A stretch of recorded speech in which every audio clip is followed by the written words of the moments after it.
The dog wouldn't stop staring. What happened next will shock you. Alyssa's heart was pounding. She stood frozen on the stairs, staring at the little gap she'd opened in the wall.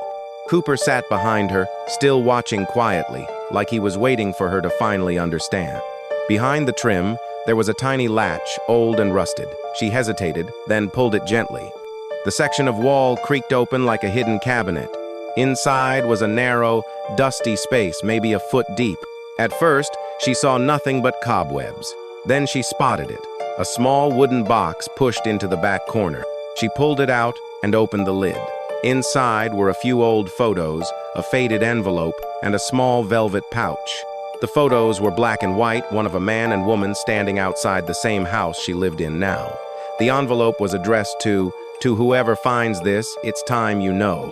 Inside was a handwritten note from the previous owner. It explained that during renovations in the 92nd, he found the hidden compartment too, but instead of reporting what was inside, he'd added his own piece to the space. The note went on to say that the pouch contained his wife's wedding ring, which she had lost during a fight weeks before she passed away. He'd hidden it there, unable to face the memory but always meant to come back for it. What Alyssa realized then nearly made her cry. She had bought the house from that same man's son, who told her his dad passed peacefully in the living room years ago.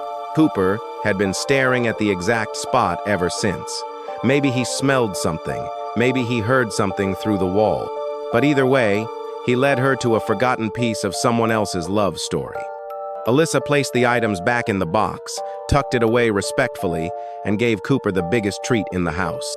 He finally wagged his tail and walked away from the stairs. If you liked the story, make sure to subscribe for more.